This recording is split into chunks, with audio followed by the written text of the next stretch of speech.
Unfortunately, there is a lot of bad advice and fake news out there that can set you up for failure at your next interview or as you plan out your career. You might be getting this advice from other career coaches, your family members, or coworkers. Commonly, someone will give you advice because they did something and it just so happened to work for them. Or even worse, they'll hear about something that someone did that they don't even know, and they'll tell you to do that exact same thing. Now, we want to help you avoid those mistakes and debunk the 7 most common career myths.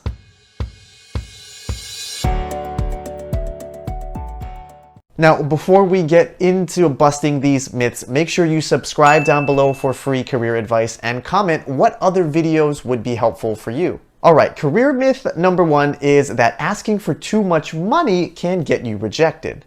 This is an unfortunate misconception that can cause you to leave a lot of money on the table or not properly negotiate your job offer. Just know that a company cannot deny you a job because you don't know the compensation range or you're just simply trying to negotiate for yourself. After all, in the worst case scenario, it is your decision as the candidate to take a job knowing that you would be taking a pay cut. So that is not a reason that they can reject you.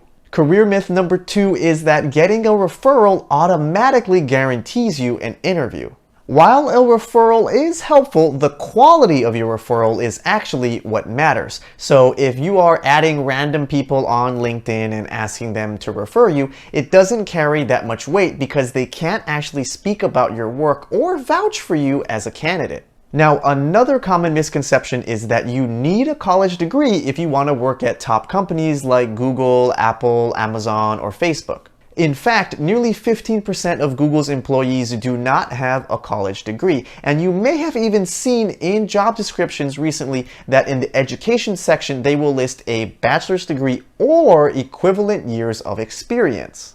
What this basically means is if you were able to get relevant work experience without going to college, it counts. Myth number 4 is that completing a boot camp or getting a certification alone is enough to get you hired. Boot camps and certifications are great gateways into a new career, but employers also want to see relevant work experience, not just listen to you talk about the projects that you did in a course or through the boot camp. So make sure you leverage this boot camp or certification to get additional work experience through an internship, externship, or micro-internship. Another misconception is that being an interviewer or interviewing other people is a substitute for interview practice. It is not the same thing. As an interviewer, you may know how to evaluate a candidate's answer, but it doesn't mean that you know how to effectively answer an interview question about yourself, talking about your experience, and more importantly, it doesn't mean that you can tell a cohesive story without ever practicing. Remember, telling a good story using the STAR method takes practice. The 6th career myth is that you need to go back to school if you want to change careers. Speaking from my personal experience and from coaching other clients to help switch careers, I can tell you that this is simply just not true. What's most important is getting the relevant skills and work experience to set yourself up for a career change, and this can be done through careful planning and working for free.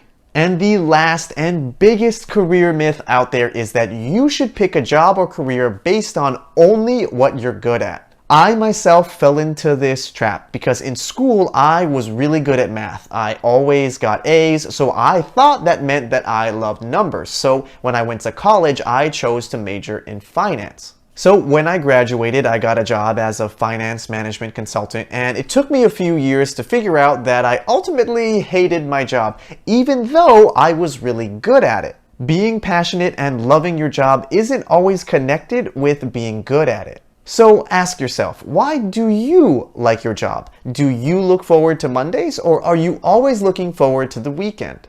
Alright, thank you all for watching, and hopefully after this video you will be able to avoid these 7 career mistakes. Make sure you drop a like down below because it really does help out with the YouTube algorithm, and subscribe for more free career content. I'll see you in the next video.